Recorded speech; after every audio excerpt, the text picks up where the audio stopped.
El arte en los virreinatos. El descubrimiento y conquista de América es una obra ingente que requirió de todas las artes, también la de la guerra, pero tomando en su conjunto todas las actuaciones, debemos convenir que no fue este arte el de mayor envergadura.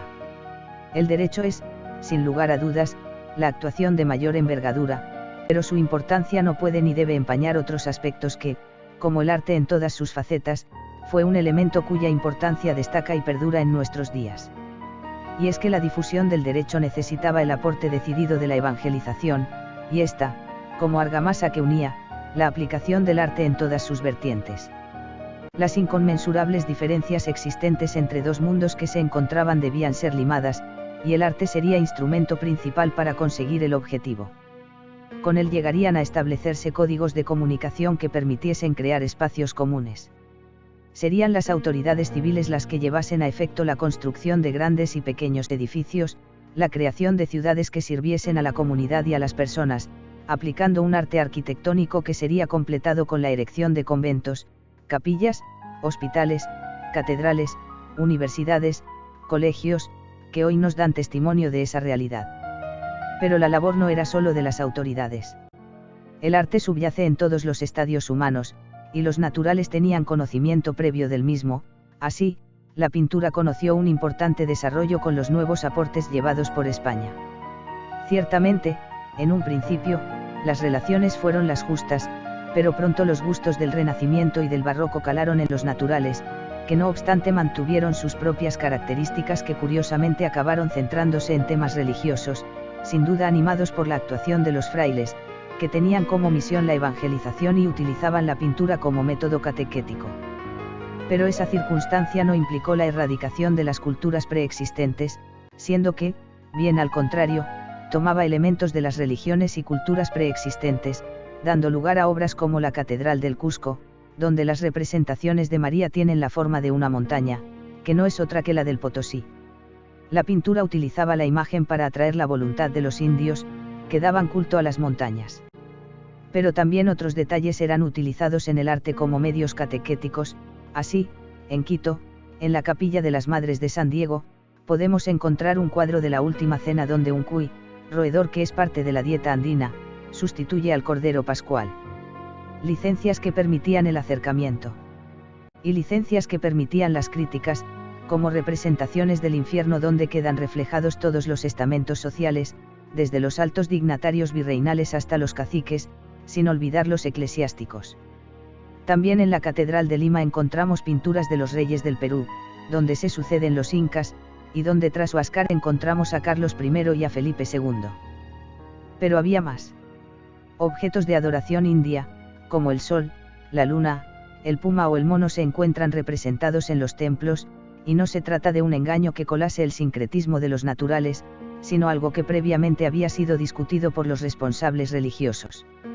Y es que el arte americano, aun cuando se enmarcaba en las corrientes europeas, reúne características propias que se reflejan, por ejemplo, en la diferencia de tamaño entre el personaje central, pensemos en Jesucristo o en la Virgen, y quienes le rodean.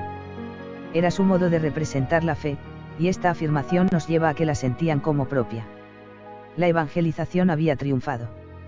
Y ese triunfo queda reflejado, además, en iglesias donadas por caciques, como, por ejemplo, la iglesia de San Pedro de Tiahuanaco, en La Paz, concluida en 1612, en la que junto a un retablo de madera tallado por indígenas se incorporan elementos de la mitología precolombina, siendo que se encuentran esculpidos motivos incaicos como la cara de serpiente con boca de pez, o en la parte inferior de las columnas que flanquean el pórtico de entrada, monos, animales que en la mitología incaica sustentaban los edificios.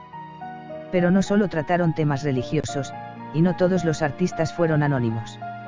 Artistas como Diego Quispetito desarrolló un género paisajístico que tuvo gran repercusión en los pintores anónimos del siglo XVIII. Y en el campo de la literatura, el Inca Garcilaso escribió y publicó en 1609 la primera parte de sus Comentarios Reales, dedicada a la historia de los incas, sus antepasados. Arquitectura, pintura, literatura. Música que fundía lo europeo y lo americano, dejando amplio espacio para las lenguas propias del Nuevo Mundo. Eipiyu Yaya Jesucristo, es suficientemente popular, y las misiones guaraníes han dejado un legado cuya riqueza es menester rescatar, con una música barroca que no tiene que envidiar a la música barroca europea. Y en el campo del teatro, donde las producciones anteriores La Conquista son muy escasas y al parecer sin gran repercusión, tuvo un gran desarrollo que se extendió por toda América, desde el Cusco, hasta Lima, desde Quito hasta Nueva España. La orfebrería de La Plata conoció gran auge, elaborándose en este metal objetos litúrgicos y objetos de uso doméstico. En cuanto a la escultura, fue normal que indígenas, mestizos y criollos se formaran al lado de un escultor llegado de la península, desarrollando los estilos del momento, renacentista, barroco, neoclásico, dando lugar a estilos propios y a escuelas que, como la de Guatemala, destacó por la platería y la imaginería, que exportaba a toda España, la americana y la europea. Y la tradición alfarera se desarrolló espectacularmente, alcanzando grandes producciones. Y en cuanto a la imprenta, se desarrolló desde su llegada a Perú el año 1584.